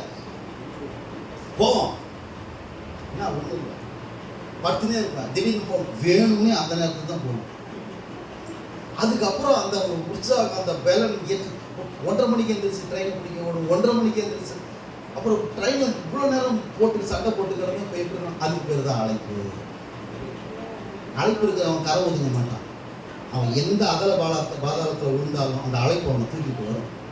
எங்கே கிடந்தாலும் அவனை திரும்ப தூக்கிட்டு வரும். ஒருத்தனை கர்த்தர் கால் வந்தான் அப்படின்ட்டாருன்னா அவனை மேற்கொள்ளத்துக்கு பிசாசு எல்லா வேலையும் செய்வான். ஆனால் அவன் மேலே தான் முழு முதல் நோக்கமும் கர்த்தருக்கு இருக்கும். நீ எவ்வளோ ஆழத்தில் போனாலும் உன்னை கை தூக்கி எடுக்க கர்த்தரால் முடியும். ஏன்னா அழைப்பு உன்னை சும்மா விடாது, அழைப்பு உன்னை நிலநிறுத்தும், அழைப்பு இந்த சபையை நிலநிறுத்தும், அழைப்பு உன்னை பெரிய மனுஷனா மாற்றும். அதனால அழைப்பை மட்டும் வாழ்க்கையில இழக்கக்கூடாது. கரவலாடுகளின் பின்னாக போனவன வா, என் மந்தையை மேயும் கர்த்தர் கூட்டத்துக்கு காரணம் என்ன? அவனிடத்துல பார்த்த உண்மை, கர்த்தர் உங்களிடத்துல பார்க்கிற உண்மை. கர்த்தர் எல்லா காரியங்களையும் உங்களுக்கு செய்வார். அதனால காலுக்கு விட்டு கொடுக்காதீங்க. சோர்வு பலவீனம் வரும் தான். விமர்சனங்களை கேட்டு மடங்கி படுக்காதீங்க. எதிர்வினை ஆற்றுவதற்கு மேலும் உங்களுக்கு அருளப்பட்ட பரிசுத்த ஆவியினால் பிதாவின் அன்பு, கிறிஸ்துவின் அன்பு உங்களுக்குள் ஊற்றப்பட்டிருக்கிறதுன்னு அப்போஸ்தலர் 5:5 வாசிக்கிறோம். அப்போ இந்த தலைமைத்துவத்தினுடைய அச்சாணி கிறிஸ்துவின் அன்பு மட்டும்தான். வெளிப்படையா சொல்லணும்னா பவுல் அப்போஸ்தலனுடைய முழு வெற்றிக்கு காரணம் ஒண்ணே ஒண்ணு, என்னை நெருக்கி ஏவது அவருடைய அன்பு மட்டும்தான். என்னை திட்டுறாங்க, என்னை விமர்சிக்கிறாங்க, என்னை தப்பா பேசுறாங்க, ஆனா அடுத்த நிமிஷம் அவங்களை நேசிக்க என்னால் முடியுது. ஒரு நேரம் அவங்கள பத்தி நானும் தப்பா பேசி தவறா பேசினேன், ஜெபத்துல உட்காரும்போது என்னோட போராடுற ஆவியானவர் அவன் மன்னிக்க மாட்டானே ஆண்டவர், இல்ல நீ மன்னி, நீ அழைக்கப்பட்டவன், நீ மன்னி, போய் உதவி செய், போ அவனுக்காக மன்றாடு. எப்படி இந்த உணர்வு நமக்கு வருது? சுயத்தினால இது முடியுமா?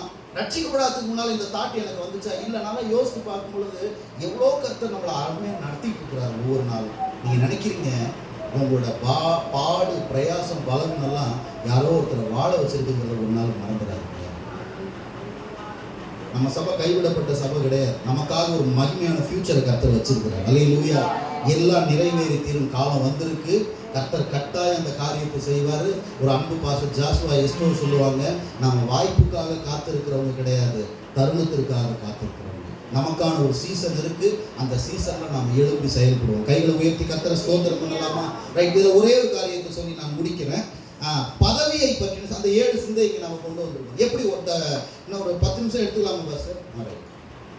பதவியை பற்றின சிந்தை இது என்னன்னா உரைக்கல்.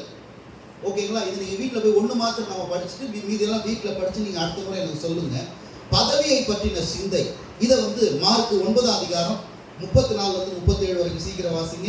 அதற்கு அவர்கள் பேசாமல் இருந்தார்கள், ஏனெனில் அவர்கள் தங்களுக்குள்ளே எவன் பெரியவன் என்று வழியில் தர்க்கம் பண்ணினார்கள். கவனிக்கிறீங்களா பிரதர்? கவனிக்கிறீங்களா? இது மட்டும் தான் படிக்க போகிறோம். அது திரும்ப வாசிங்க. அதற்கு அவர்கள் 9:34 வாசிங்க. அதற்கு அவர்கள் பேசாமல் இருந்தார்கள். சீஷர்கள் பேசாமல் இருந்தார்கள், ஏனெனில் அவர்கள் தங்களுக்குள்ளே எவன் பெரியவன் என்று வழியில் தர்க்கம் பண்ணினார்கள். பொசிஷன் இப்ப நல்லா கவனிங்க.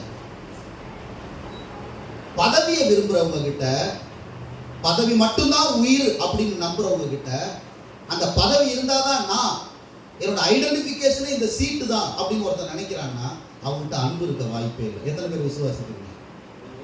அன்புக்கும் பொசிஷனுக்கும் சம்பந்தமே கிடையாது. ஒரு பொசிஷனை பிடிச்ச பிறகு நிறைய பேருக்கு அன்பு போயிருக்கு. உண்மையா இல்லைங்களா? ஏங்க இந்த 12 பேருக்கும் வசனம் புரியல. அல்லேலூயா சொல்லுங்க. அந்த வசனத்தையும் வாசிங்க, உங்களை விடுற மாதிரி இல்லை. எங்க இருக்கு? 9ஆம் அதிகாரத்துல 34 வாசிங்க. அதற்கு அவர்கள் பேசாமல் இருந்தார்கள். அது இல்ல 32. அவர்களோ அந்த வார்த்தையை அறிந்து கொள்ளவில்லை. அந்த வார்த்தையை அறிந்து கொள்ளவில்லை. கவனிங்களா? வசனம் புரியல, ஆனா தங்களுக்குள் எவன் பெரியவன் என்று சண்டை. கவனிக்கிறீங்களா? இருக்கிறது 12 பேர். 12 முன்னால போறார். திடீர்னு வல சத்தம். என்னடா அவங்க தர்க்கம் பண்றாங்கன்னு பார்த்தா தங்களுக்குள் எவன் பெரியவன் அப்படின்னு உள்ள சண்டை போட்டு இருக்கிறாங்க. அப்ப என்ன பண்ணாரு? அப்ப புரிஞ்சுக்கிட்டாரு. ஒரு சிறு பிள்ளை எடுத்து ஒன்று நிறுத்தி என்ன சொன்னார்? அதை வாசித்து முடிங்க. ஒரு சிறு பிள்ளையை எடுத்து அதை அவர்கள் நடுவிலே நிறுத்தி அதை அணைத்துக் கொண்டு இப்படிப்பட்ட சிறு பிள்ளைகளில் ஒன்றை என் நாமத்தினாலே ஏற்றுக்கொள்ளுதல். 35 வாசிங்க. அது வேண்டாம், 35 வாசிங்க. அப்பொழுது அவர் உட்கார்ந்து, ரொம்ப முக்கியம், உட்கார்ந்து 12 அழைத்து எவனாகிலும் முதல்வனாய் இருக்க விரும்பினார் அவன் எல்லாருக்கும் கடையானவனும் எல்லாருக்கும் ஊழியக்காரனுமா இருக்க கடவுள் சொல்லி. இப்ப உரைக்கல் அப்படின்னா என்னன்னா, இங்க பாருங்க, இந்த பதவிங்கிற ஒரு விஷயத்தோட இந்த அன்பை உரசி பார்த்தா அது தேவை. அதுக்காக பதவி தப்புன்னு நான் சொல்ல வரல. ஆனா அது மட்டும்தான் தான் ஜீவன், அது மட்டும்தான், அது இருந்தா தான் நான் வாழ்வங்கிட்ட இயல்பான அன்பே இருக்காது. இவங்க 12 பேரும் ஒரே டீம்ல தான் இருந்தாங்க. ஆனா உள்ள சண்டை என்னையா சண்டை? தங்களுக்குள் எவன் பெரியவன், ஒரே சண்டை. இப்ப நீங்க யோசிச்சு பாருங்க, கிறிஸ்துவின் அன்பு எங்களை நெருக்கி ஏவுகிறதுங்கிற இந்த பாயிண்ட்டுக்குள்ள கொண்டு வர முடியுமா? எதுக்கு நெருக்கி ஏவுது? என்ன தலைவராக்க நெருக்கி ஏவுது. இன்னும் அடுத்த வாரத்துல நம்ம தியானம் பண்ணுவோம். அப்போ இந்த அன்புங்கிற உரைக்கல்ல இந்த பகுதியில் நீங்க தேய்ச்சி பார்த்தீங்கன்னா அங்க இல்லை. அங்க இல்லாதனால தான் தர்க்கம். ஏன் நீ இரு அப்படின்னு ஏன் விட்டு கொடுக்க முடியல? ஒருத்தர் சொல்றான், நான் தான் ட்ரெஸரர், பணப்பை என்கிட்ட தான் இருக்கு, நான் தான் பெரியவன். இன்னொருத்தர் சொல்றான், முதல்ல என்னதான் கொடுத்தார், நான் தான் பெரியவன். டாய், நோட்டை டைரியில் பேனா வச்சுட்டு வந்தவன் நான் தான் பெரியவன். டாய், மீன் பிடிக்கிற நேரத்தில் கடல் எல்லாத்தையும் விட்டு எங்க அப்பனை கூட விட்டு நான் வந்த ஊழியத்துக்கு நான் தான் பெரியவன். அப்ப அந்த இடத்துல என்ன இருந்திருக்கணும்? தர்க்கம் ஏன் வருது? விட்டு கொடுத்தல் இல்லை. தர்க்கம் ஏன் வருது? கணவன் மனைவிக்குள்ள மன்னிப்பு இல்லை. தர்க்கம் ஏன் வருது? கவனிக்கிறீங்களா? தர்க்கம்னா சண்டை ஏன் வருது அப்படின்னா அன்பு இல்லை, சண்டை வருதுயா, சண்டை வருதுங்க. அப்ப அந்த கிறிஸ்துவின் அன்பு இல்லைன்னா, கவனிக்கிறீங்களா, அங்க பதவிங்கிற ஒரு விஷயம் வந்து சரியா ஃபங்க்ஷன் ஆகும். அல்லேலூயா. மீதி காரியங்களை நாம அடுத்த முறை நாம வாசிக்கலாம். ஆனா அதுக்கு முன்னால கீழே தவறான சிந்தையின் விளைவுகளை நீங்க எழுதிட்டு முடிக்கலாம். எழுதுங்க, தவறான சிந்தையினுடைய விளைவுகள் என்னென்ன. நீங்க வீட்டில் போய் 2ல இருந்து 7 வரைக்கும் நீங்க படிங்க. டவுட் இருந்ததுன்னா அடுத்த முறை நீங்க என்கிட்ட கேளுங்க, அதையும் நம்ம விரிவா பார்க்கலாம். தவறான சிந்தையின் விளைவுகள் எழுதுங்க. பதவியை பற்றின தவறான சிந்தை பெருமைக்கு நேராக நடத்துகிறது. நம்பர் 1, பெருமைக்கு நேராக நடத்துகிறது. எழுதிங்களா? இலக்கை பற்றின தவறான சிந்தை தேவ சித்தம் செய்வதை தடை செய்கிறது. 2வது தேவ சித்தம். 3வது செல்வாக்கு பற்றின தவறான சிந்தை மாய்மாலத்தை உருவாக்குகிறது. 4வது நிர்வகித்தல் பற்றிய தவறான சிந்தை குற்றஞ்சாட்டுதலுக்கு நேராக நடத்துகிறது. குற்றஞ்சாட்டுதல். அதிகாரம் பற்றிய தவறான சிந்தை எழுதுறீங்களா? 5வது அதிகாரம் பற்றிய தவறான சிந்தை வந்து துஷ்டத்தனத்திற்கு நேராக நடத்துகிறது. துஷ்டத்தனத்திற்கு நடத்துகிறது. 6 திறமை பற்றிய தவறான சிந்தை போட்டி மனப்பான்மையை உருவாக்குகிறது. திறமை பற்றிய தவறான சிந்தை எதை உருவாக்குது? போட்டி மனப்பான்மை. கடைசியா எல்லாம் வேண்டும், இல்லையெனில் எதுவும் வேண்டாம் என்ற சிந்தை பிடிவாதக்காரனாய் மாற்றுகிறது. பிடிவாதக்காரனாய் மாற்றுகிறது. சொல்லுங்க பாப்பா, இதெல்லாம் எதுல கை வச்சிருக்கு சொல்லுங்க? குணாதிசயத்துல கை வச்சு. எதுல கை வச்சிருக்கீங்க? நம்ம படிச்சு பார்த்தீங்களா? அவன் தன் இருதயத்தின் உண்மையின்படி மேய்ச்சான். அந்த கேரக்டர்ல கை வைக்கும்.